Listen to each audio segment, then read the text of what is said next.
On ne sait pas toujours à quel point les enfants gardent de leurs blessures le souvenir longtemps, ni comme on a raison d'aider à s'épanouir cette fleur dans leur âme qui commence à s'ouvrir. Moi qui rêvais d'amour, de musique et d'espoir, je m'endormais cerné de frayeur dans le noir, certain que tous les rêves étaient sans lendemain. Je m'éveillais toujours le vide entre les mains. Après cette immersion très troublante dans ces parcours d'enfance empoisonnés par des mères défaillantes, avec mes invités, on va ouvrir le débat sur ces mères dites toxiques, les blessures qu'elles infligent et les moyens de les soigner.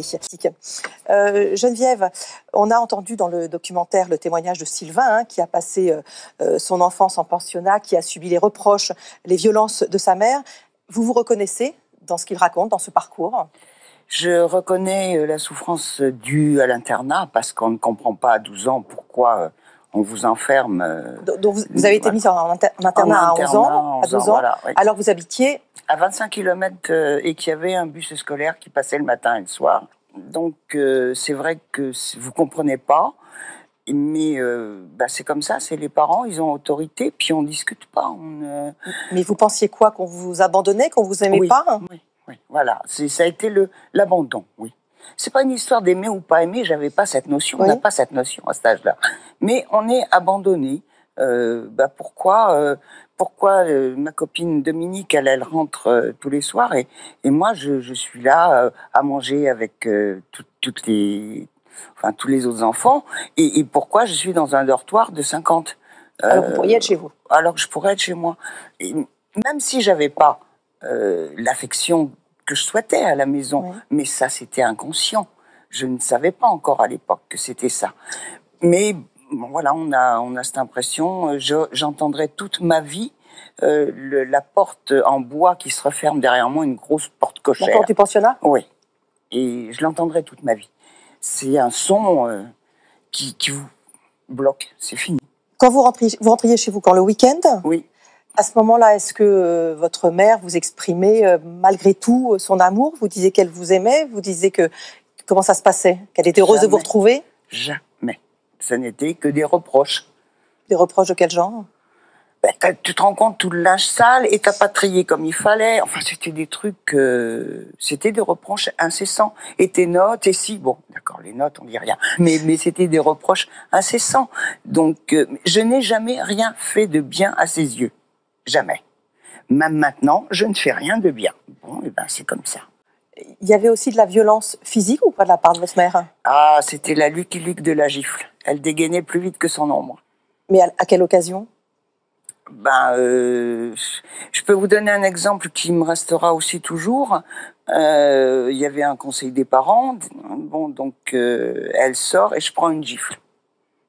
Je prends une gifle. Elle sort de la salle, je prends une gifle. Pourquoi ? T'as eu un 0 en maths. Ah, désolé, regarde le carnet, j'ai eu 20. Voilà, c'est tout. Elle n'a pas cherché l'explication. Elle n'a pas cherché à savoir, c'est d'office. Je t'en colle une. On s'expliquera après. Bon. Elle vous a donné des explications sur pourquoi vous étiez en internat ou pas ? Oui.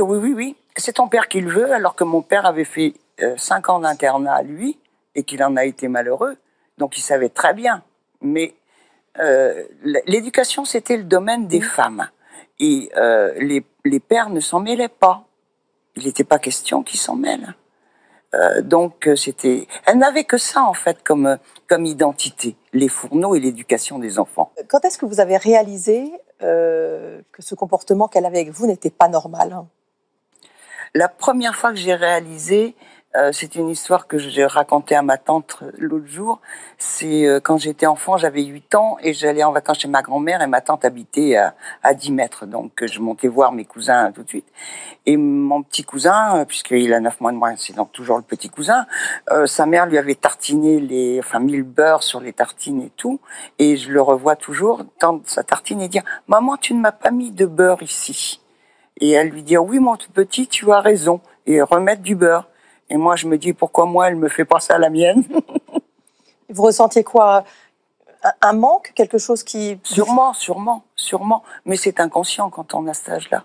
C'est inconscient. On ne sait pas l'exprimer. On ne sait pas dire. La seule façon, enfin, le seul moment où j'ai compris réellement et où j'ai pu l'exprimer, c'est grâce à Bazin. Hein. Il n'y a rien à faire. C'est Bazin qui m'a aidé là-dessus. Victor Aupoint, oui.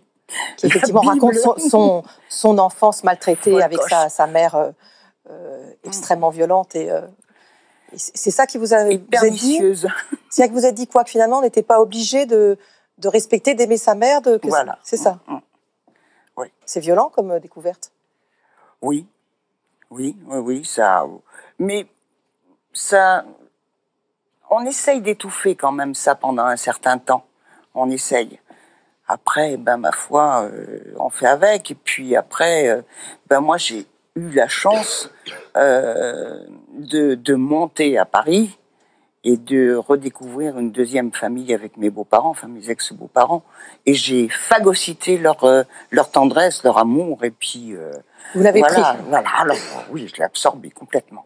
Ça, j'avais besoin de ça et j'ai fait ma fille parce que j'avais besoin de faire... pour moi, pour mon enfant, pour donner quelque chose. Vous entendez ce mot de invisibilité, de ne pas exister, d'être transparent? Vous me l'avez bien mis, oui. Vous l'avez bien dit, c'est bien ça.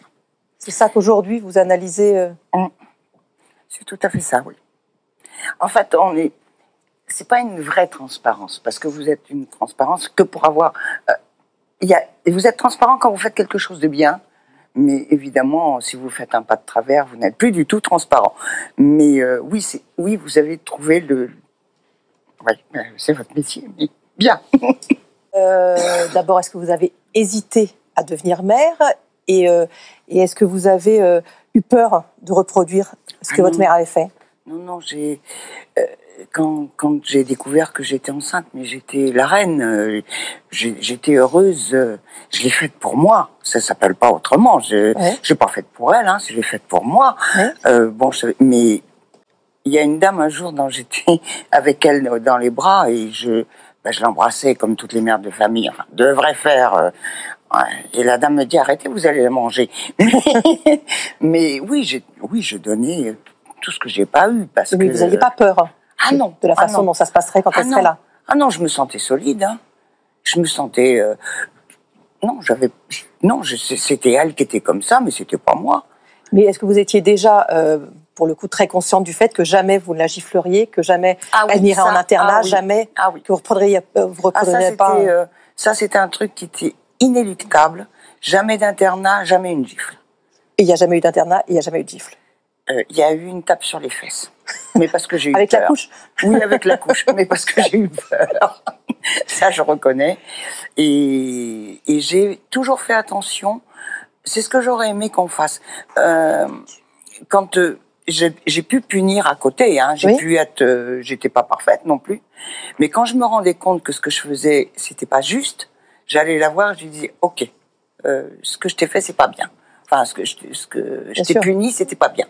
Donc, on reprend à zéro. Elle est au courant de votre histoire? Ah, bien sûr. Bien sûr qu'elle est au courant. Et elle comprend, du coup, l'éducation qu'elle a eue? Je suppose. Parce qu'il paraît qu'un jour, elle vous a dit que vous étiez un peu trop laxiste. Oui, elle avait 16 ans. Déjà, je me suis demandé si elle savait ce que ça voulait dire. Elle connaissait dans le dictionnaire. Mais oui, elle savait. Mais bon, j'en avais qu'une aussi. C'était facile.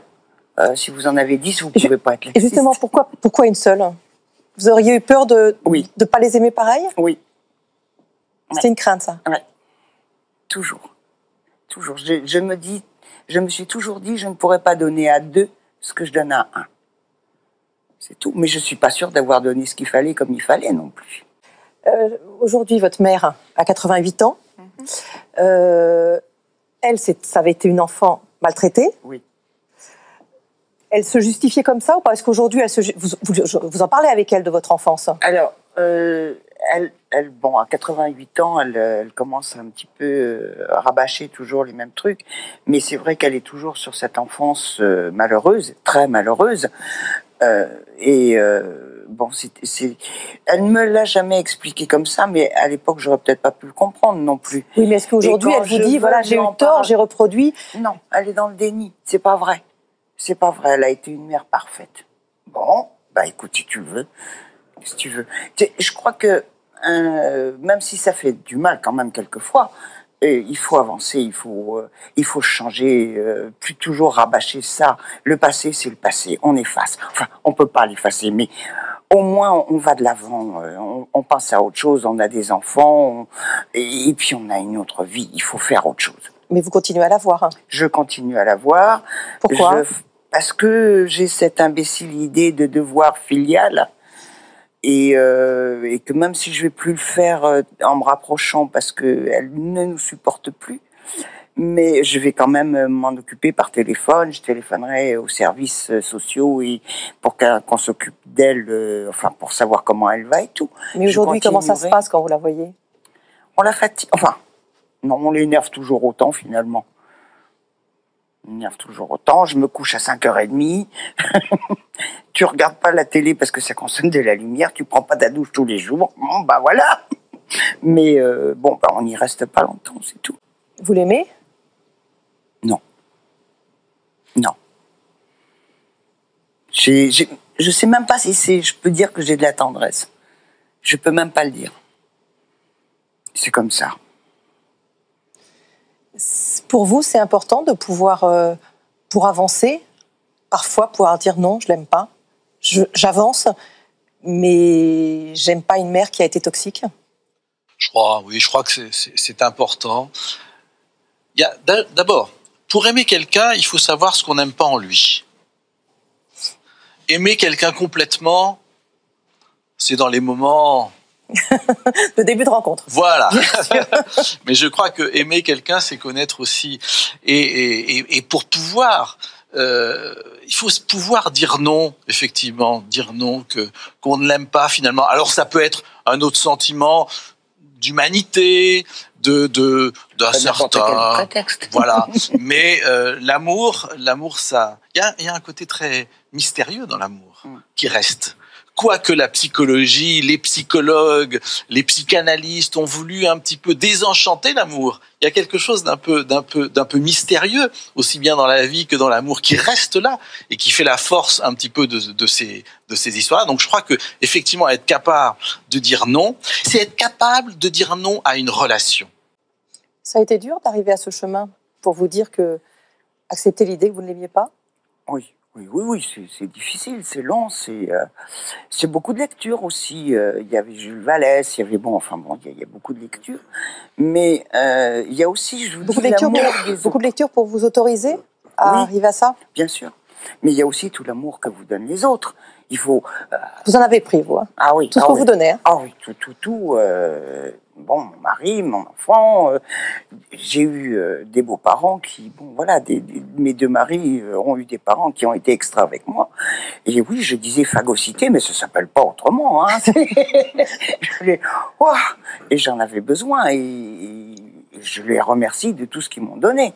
Parce que c'est vrai que ça a apporté un équilibre. Et ça vous a permis d'aimer votre fille profondément. Oui, mais peut-être trop d'ailleurs. Ça sera une autre émission. Merci beaucoup, en tout cas, à tous les quatre, d'avoir participé à ce débat, d'avoir contribué à nous éclairer sur toute la complexité de ce lien d'attachement de l'enfant avec sa mère. Chacun vivait pour lui dans sa tête en silence, et je chantais mon âme en pleine indifférence, encombré de mes joies, troublé de mes envies, faisant semblant de rien pour que l'on m'aime aussi. L'été, on m'envoyait sur le bord de la mer, ou au fond du Jura, profiter du grand air,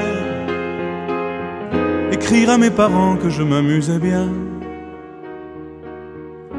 et m'endormir tout seul, blotti dans mon chagrin. J'essayais de grandir, de m'envoler peut-être, pour cueillir des étoiles à ceux qui m'ont vu naître. J'ai longtemps attendu ce geste ou ce regard qui n'est jamais venu ou qui viendra trop tard. Puis mon frère est parti pour un lycée banal, en pension pour 3 ans parce qu'on s'entendait mal. J'avais cherché sans cesse à croiser son chemin,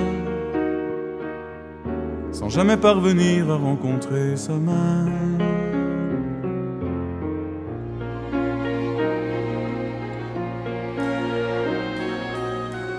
Tous mes élans d'amour brisés dans la coquille, j'essayais de renaître en regardant les filles.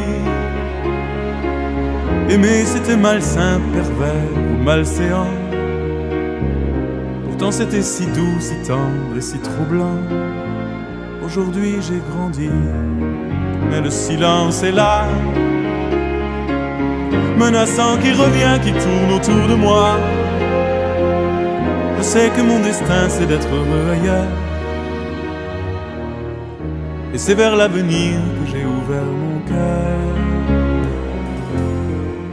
Mais j'ai toujours gardé de ces années perdues le sentiment profond de n'avoir pas vécu, l'impression de sentir mon cœur battre à l'envers, et la peur brusquement d'aimer à découvert. On ne sait pas toujours à quel point les enfants gardent de leurs blessures un souvenir cuisant, ni le temps qu'il faudra pour apprendre à guérir, alors qu'il suffisait peut-être d'un sourire. Moi qui rêvais d'amour, de musique et d'espoir, j'ai attendu en vain ce geste ou ce regard. Mais quand un enfant pleure ou qu'il a du chagrin, je crois savoir un peu ce dont il a besoin.